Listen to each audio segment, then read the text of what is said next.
Hello students, मैं हूं शुभम गोस्वामी और स्वागत है आपका ट्वेल्थ केमिस्ट्री के एक और इम्पॉर्टेंट वीडियो में। स्टूडेंट, इस वीडियो में हम ट्वेल्थ केमिस्ट्री के 4 महत्वपूर्ण अभिक्रियाओं को पढ़ेंगे जो कि आपके बोर्ड एग्जाम के लिए मोस्ट इम्पॉर्टेंट है। यहाँ से आप लोग पता लगा सकते हैं कि कितना ज़्यादा इम्पॉर्टेंट है ये रिएक्शंस।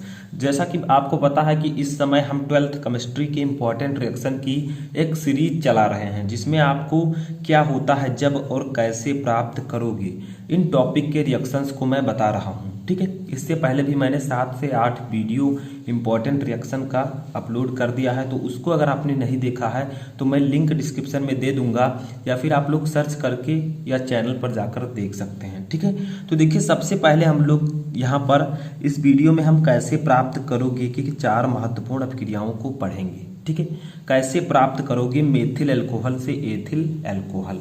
देखिए कितना ज़्यादा इंपॉर्टेंट है। तो वीडियो स्टार्ट करने से पहले इस वीडियो को लाइक कर दीजिए। लाइक का टारगेट है 2000, तो वीडियो को लाइक किया कीजिए ताकि मैं आपके लिए इससे भी इम्पॉर्टेंट वीडियो लेकर आऊँ। देखिए फर्स्ट क्वेश्चन क्या है कि कैसे प्राप्त करोगे मेथिल अल्कोहल से एथिल अल्कोहल, यानी कि मेथिल अल्कोहल से आप एथिल अल्कोहल कैसे बनाएंगे। आपको सिर्फ रासायनिक समीकरण देना है। तो देखिए मेथिल अल्कोहल से एथिल अल्कोहल बनाने का एक प्रोसेस जो है ये थोड़ा सा बड़ा है। कैसे? सबसे पहले आपको मेथिल अल्कोहल का फार्मूला पता होना चाहिए। तो मेथिल अल्कोहल का फार्मूला होता है CH3OH। ठीक है, अब डायरेक्टली आपको नहीं बनाना है, आपको करना क्या है, कई प्रोसेस में होगा। जैसे इसकी अभिक्रिया हमें करानी है किससे, PCl5 से, PCl5, इसका नाम है फास्फोरस पेंटाक्लोराइड। ठीक है, तो सबसे पहले मेथिल अल्कोहल से जब एथिल अल्कोहल हमें बनाना है तो सबसे पहले मेथिल अल्कोहल का फार्मूला लिखेंगे, उसकी अभिक्रिया PCl5 से कराएंगे तो आपका यहाँ पर बन जाएगा CH3Cl। ठीक है, यानी कि CH3Cl आपका बनेगा। ठीक है, प्रोडक्ट। अब देखिए हम और आगे रिएक्शन को बढ़ाते हैं। तो जब हम और आगे बढ़ाएंगे तो इसकी अभिक्रिया हम लोग कराएंगे CH3Cl की, इसकी अभिक्रिया हमें करानी है KCN से। KCN है आपका पोटेशियम साइनाइड। ठीक है, अब जब हम KCN से कराएंगे तो CH3 और Cn यहाँ से ये बन जाएगा और जो आपका KCl है ये बाहर निकल जाएगा। देखिए CH3 यहाँ से, Cn यहाँ से हमने ले लिया और जो KCl बचा ये बाहर निकल जाएगा। ठीक है, अब हमें फिर से प्रोसेस करना है। मैंने आपको बताया कि कई पदों में ये अभिक्रिया होती है, तो अब हमें फिर से करना है, गिब्स आउट लगाना है। ठीक है, अब गिब्स आउट जब लगाएंगे तो हमें अभिक्रिया करानी है 4 हाइड्रोजन से और NaC2H5OH। ठीक है, यानी कि करना क्या है, सबसे पहले आपको मेथिल अल्कोहल की अभिक्रिया PCl5 से करानी है तो आपका CH3Cl बनेगा जिसका नाम है मेथिल क्लोराइड। अब मेथिल क्लोराइड की अभिक्रिया KCN यानी कि पोटेशियम साइनाइड से करानी है तो आपका CH3CN बनेगा, इसका नाम है मेथिल साइनाइड। ठीक है, अब इसकी अभिक्रिया, इसका अपचयन कराना है हाइड्रोजन के साथ, हाइड्रोजन के 4 मॉलिक्यूल के साथ, किसकी उपस्थिति में, सोडियम और एथिल अल्कोहल की उपस्थिति में। तो आपका बन जाएगा क्या, CH3,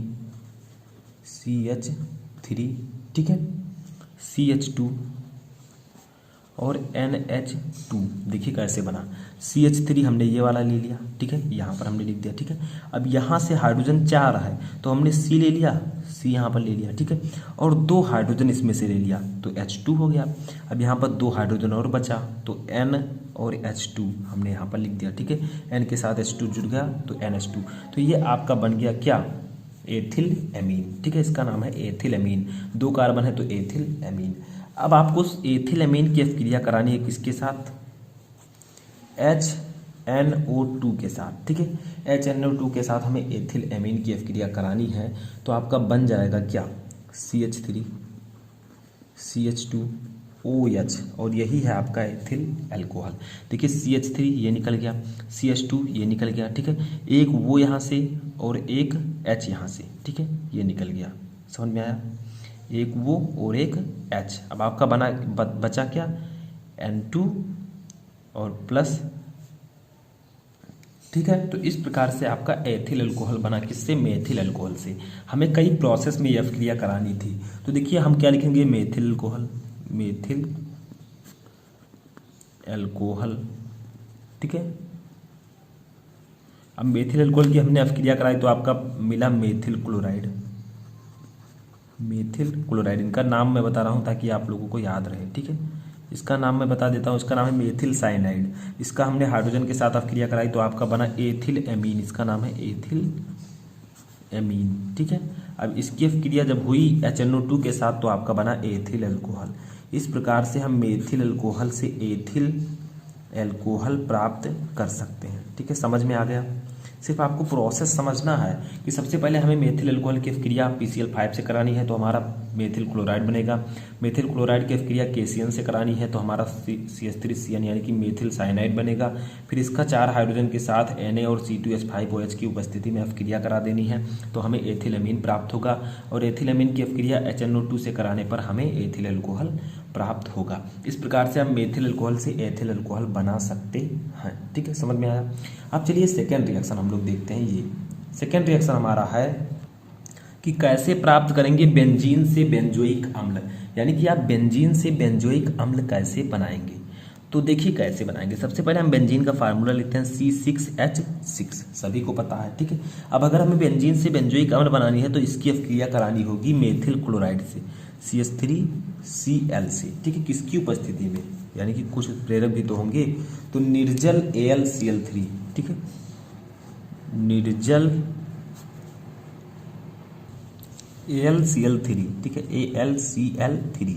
अब देखिए बनेगा क्या। देखिए हमने बेंजीन की अभिक्रिया CH3Cl से करानी है तो हमारा प्राप्त क्या होगा, तो हमारा बनेगा C6H5CH3, C6H5CH3। देखिए C6 यहाँ से निकल गया, H5 निकल गया, एक H बचा, ठीक है। यहाँ से CH3 निकल गया तो C6H5CH3 निकल गया, यहाँ पर एक H बचा था और HCl मिलकर बाहर निकल जाएगा, ठीक है। तो आपका मेन प्रोडक्ट जो बनेगा वो बनेगा C6H5CH3, इसका नाम है टॉलुइन, ठीक है। अब देखिए हमें एक प्रोसेस और करनी है, यानी कि इसकी अभिक्रिया हम लोगों को करा देनी है किसके साथ, इसका ऑक्सीकरण कराना है ऑक्सीजन के साथ KMnO4 की उपस्थिति में, ठीक है। इसकी अभिक्रिया हमें करा देनी है तो आपका बनेगा क्या, C6H5C, ठीक है। अब यहाँ से ऑक्सीकरण हमने किया है तो ऑक्सीकरण क्या है, तो आपका बन जाएगा COOH, ठीक है। समझ में आया? तो टॉलुइन का ऑक्सीकरण करने पर हमें प्राप्त होता है C6H5COOH यानी कि बेंजोइक अम्ल, ठीक है। तो इस प्रकार से आप बेंजीन से बेंजोइक अम्ल प्राप्त कर सकते हैं। कैसे? सबसे पहले आप बेंजीन की अभिक्रिया मेथिल क्लोराइड से कराइए निर्जल AlCl3 की उपस्थिति में तो आपका बन जाएगा C6H5CH3 यानी कि टॉलुइन, ठीक है। और ये क्या है, बेंजीन है, आप लोगों को पता है बेंजीन। ये क्या है, मेथिल क्लोराइड, ठीक है। तो जब हम बेंजीन की अभिक्रिया CH3Cl यानी कि मेथिल क्लोराइड से कराते हैं निर्जल AlCl3 की उपस्थिति में तो हमें टॉलुइन प्राप्त होता है। फिर इसका ऑक्सीकरण हम KMnO4 की उपस्थिति में कराएंगे तो हमें बेंजोइक अम्ल प्राप्त होगा। सॉरी, ये आपका है एथेनोइक अम्ल, बेंजोइक अम्ल, ठीक है, बेंजोइक अम्ल इसका नाम है, ठीक है। तो समझ में आया पूरा प्रोसेस। तो इस प्रकार से आपको बेंजीन से बेंजोइक अम्ल बनाना है, ठीक है। एक बार फिर से देख लेते हैं। बेंजीन की अभिक्रिया हमें मेथिल क्लोराइड से करानी है निर्जल AlCl3 की उपस्थिति में तो हमें प्राप्त होगा C6H5CH3 यानी कि टॉलुइन। फिर इसका ऑक्सीकरण हमें KMnO4 की उपस्थिति में कराना है तो हमें बेंजोइक अम्ल यानी कि C6H5COOH प्राप्त हो जाएगा। अब देखिए तीसरा रिएक्शन हम लोग समझते हैं। तीसरा रिएक्शन हमारा है कि डाईएजोनियम लवण से क्लोरोबेंजीन, यानी कि हम कैसे प्राप्त करेंगे डाईएजोनियम लवण से क्लोरोबेंजीन। तो देखिए डाईएजोनियम लवण का फार्मूला होता है C6H5N2Cl, ये फार्मूला होता है डाईएजोनियम क्लोराइड का, ठीक है। डाईएजोनियम लवण या डाईएजोनियम क्लोराइड, ठीक है। अब हमें करना क्या है, हमें किसी से की अभिक्रिया क्या करनी है, करा देनी है Cu2Cl2 यानी कि क्यूपरस क्लोराइड की उपस्थिति में HCl से इसकी अभिक्रिया करा देनी है तो आपका बन जाएगा क्या, क्लोरोबेंजीन C6H5Cl। देखिए C6H5 और यहाँ से Cl, ठीक है। और क्या आपका निकल जाएगा बताइए, यहाँ से आपका निकल जाएगा N2, ये N2 निकल गया, ठीक है, और HCl आपका बाहर निकल जाएगा। तो इस प्रकार से आपको ये अभिक्रिया करनी होती है। तो समझ में आया? जब डाईएजोनियम क्लोराइड की अभिक्रिया HCl से हम Cu2Cl2 यानी कि क्यूपरस क्लोराइड की उपस्थिति में कराते हैं तो हमें क्लोरोबेंजीन प्राप्त होता है और नाइट्रोजन। ठीक है, तो इसका नाम है डायज़ोनियम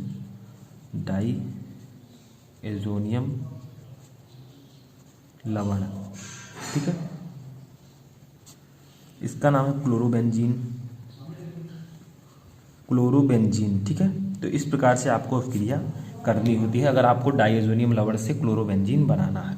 अब चलिए चौथा रिएक्शन देखते हैं।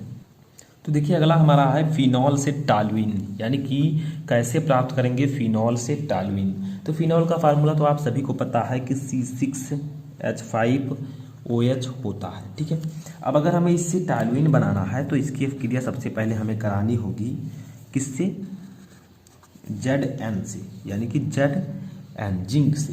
तो हमारा बन जाएगा C6H6, यानी कि जब आप फिनॉल की अभिक्रिया जिंक से कराते हैं तो आपका बेंजीन प्राप्त होता है। C6 और H यहाँ पर H ये वाला इसमें जुड़ जाएगा तो 5 1 6 हो जाएगा, तो C6H6 और Zn और वो बाहर निकल जाएगा। ठीक है, अब प्लस अब क्या करना है हमें, बेंजीन तो हमें बन गया लेकिन हमें बनाना है टॉल्यूइन।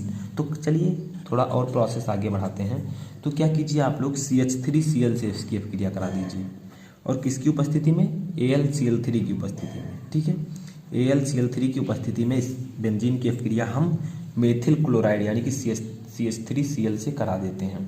तो आपका बन जाएगा C6H5। देखिए C6H5 यहाँ से एक H निकल गया और CH3 ये आपका होगा टॉल्यूइन, और HCl जो है आपका देखिए यहाँ से एक H बचा, यहाँ से Cl आपका बाहर निकल जाएगा।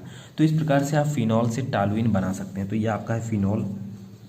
ठीक है, ये आपका बना मध्यवर्ती जो है बेंजीन, और ये आपका बना टॉल्यूइन। देखिए अगर आपको फिनॉल से टॉल्यूइन बनाना है तो सबसे पहले फिनॉल की अभिक्रिया हमें जिंक से करानी है, तो आपका बेंजीन बन जाएगा। अब बेंजीन की अभिक्रिया हमें CH3Cl यानी कि मेथिल क्लोराइड से करानी है AlCl3 की उपस्थिति में, तो आपका बन जाएगा टॉल्यूइन। तो इस प्रकार से आप रिएक्शंस को आसानी से सॉल्व कर सकते हैं। तो आई होप कि आपको तीनों रिएक्शन अच्छे से समझ में आ चुके होंगे। मैं यही सजेस्ट करूँगा कि जो मैंने पहले रिएक्शंस बताए हैं 7-8 वीडियो जो मैंने बनाया है उनको भी आप जाकर देखिए, ताकि आप लोगों का एक भी रिएक्शन ना बचे, और अगर रिएक्शन पूछा जाए तो आप उसे आसानी से सॉल्व कर सकें। तो इस वीडियो में फ़िलहाल इतना ही। अगर किसी भी टॉपिक में क्वेरी है तो कमेंट करके ज़रूर बताएं।